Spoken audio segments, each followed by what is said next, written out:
Assalamualaikum warahmatullahi wabarakatuh. Alhamdulillahirabbil alamin. Salatu wassalamu ala asyrafil anbiya'i wal mursalin sayyidina Muhammadin wa ala alihi wa sahbihi ajma'in.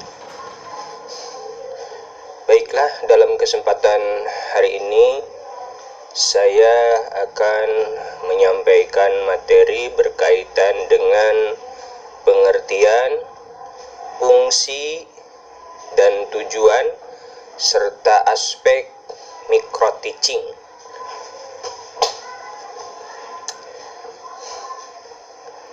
Microteaching atau pembelajaran mikro adalah sebuah model atau metode pelatihan penampilan dasar mengajar guru yang dilakukan secara mikro atau disederhanakan.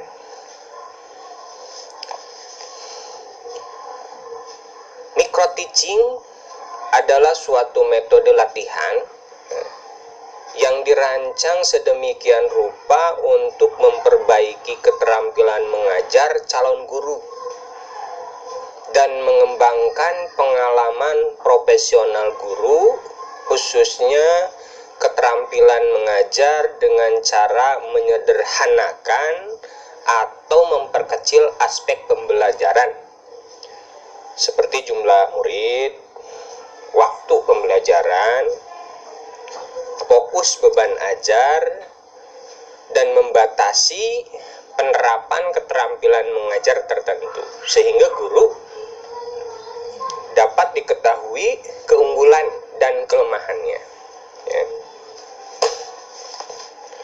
Berikut definisi dan pengertian microteaching yang disampaikan oleh beberapa ilmuwan. Yang pertama, pengertian microteaching menurut Sukiman. Microteaching adalah sebuah pembelajaran dengan salah satu pendekatan atau cara untuk melatih penampilan mengajar yang dilakukan secara mikro atau disederhanakan.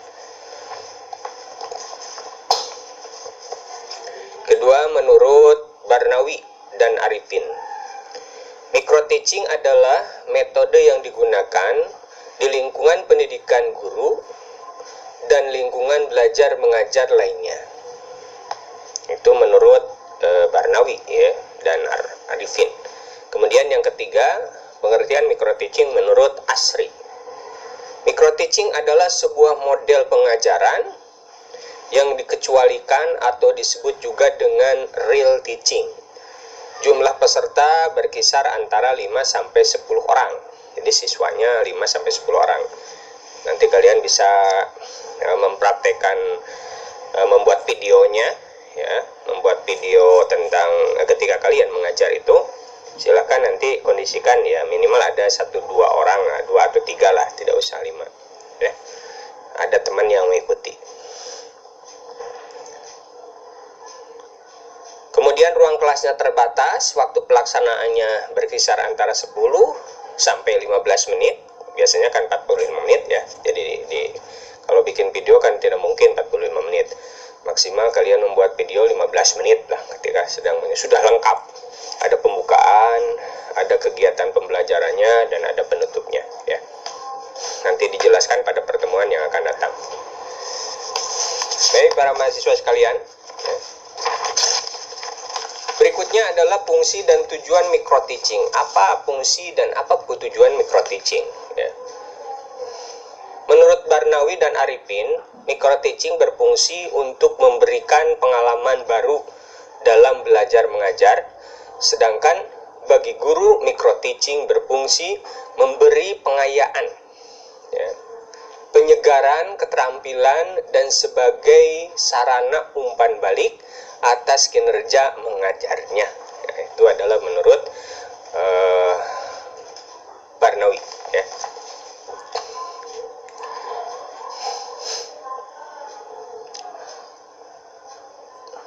Adapun fungsi-fungsi pembelajaran microteaching adalah sebagai berikut. Yang pertama, fungsi instruksional. Ya. menurut sumber lain, fungsi pembelajaran micro-teaching yang pertama adalah sebagai fungsi instruksional, sebagai penyedia fasilitas praktik latihan bagi calon guru. Ya. Yang kedua, fungsi pembinaan sebagai tempat pembinaan dan pembekalan para calon guru dibina, ya, terjun ke kelas tempat pengajaran. Ya. Ketiga, fungsi integralistik sebagai program yang merupakan bagian integral program pengalaman lapangan serta merupakan mata kuliah persyaratan PPL, ya, dan berstatus sebagai mata kuliah wajib.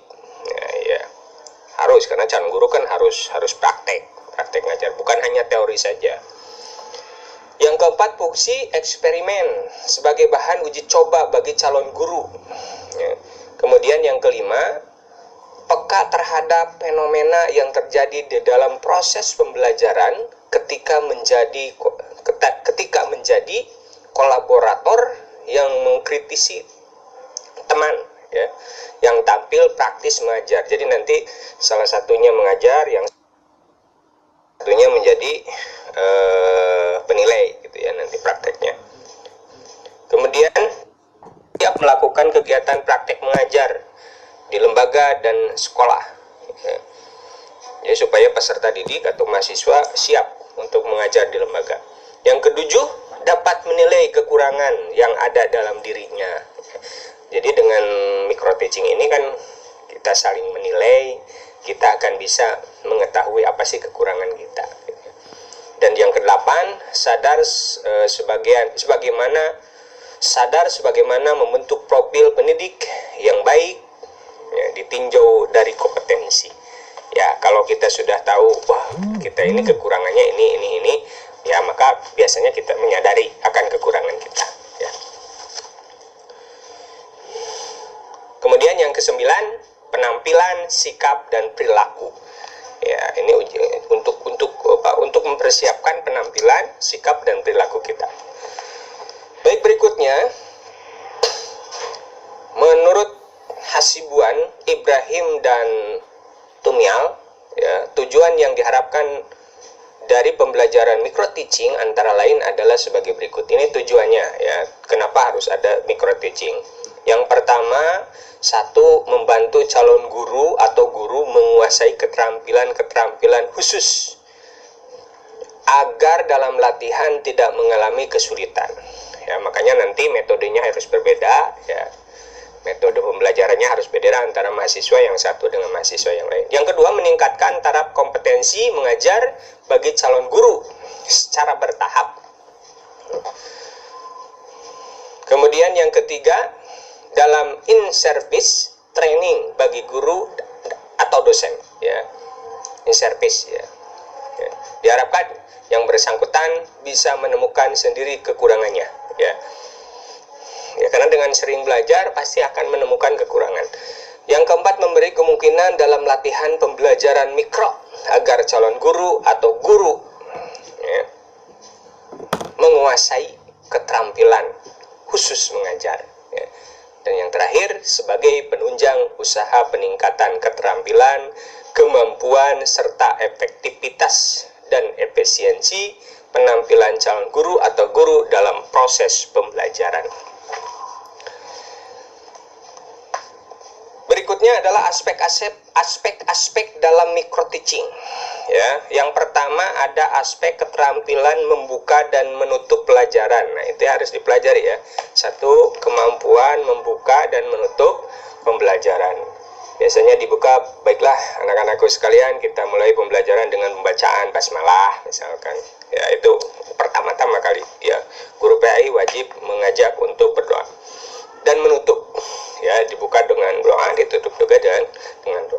Yang kedua, keterampilan menjelaskan materi. Ya, terkadang kan ada yang kurang dipahami ketika menjelaskan materi. Maka dalam hal ini seorang guru hari ini hanya sebagai fasilitator, sebagai pengarah, ya, motivator. Jadi tidak usah terlalu banyak menjelaskan. Berikan kesempatan kepada peserta didik untuk mengeksplorasi materi, ya, dari sumber-sumber yang ada, ya. Jadi guru nanti hanya melengkapi. Ya. Ketiga, keterampilan mengadakan variasi dalam mengajar sehingga pembelajaran tidak jenuh. Ya. Jadi biasanya diselipi dengan humor, tapi jangan banyak humornya, ya belajarnya sedikit. Ya. Jadi sehingga kesannya bukan belajar, ngebodor gitu ya. Kemudian keterampilan memberikan penguatan, ya ketika ada sesuatu hal, ada perilaku yang dilakukan oleh siswa, maka kita kuatkan. Ya, misalkan ada siswa, oh saya suka membaca di rumah jam sekian sama, oh iya itu bagus ya. Nah itu harus dicontoh oleh kalian, itu penguatan ya. Salah satunya. Kemudian keterampilan bertanya. Ya, guru ketika bertanya seperti apa? Ya. Nggak mungkin kan bertanya guru seperti bertanya kuis gitu ya. Pertanyaannya silahkan. Yang tidak, kalau bertanya langsung biasanya peserta didik terdiam. Tapi kalau pertanyaannya secara tidak langsung seolah-olah tidak bertanya, dengan spontan peserta didik menjawab gitu ya. Nah seperti itu. Itu harus dipelajari. Kemudian keterampilan mengelola kelas. Ya, kelas harus dikuasai. Ya. Guru jangan duduk saja. Dan tetapi guru juga jangan berkeliling-keliling terus gitu ya. Ya, disesuaikan.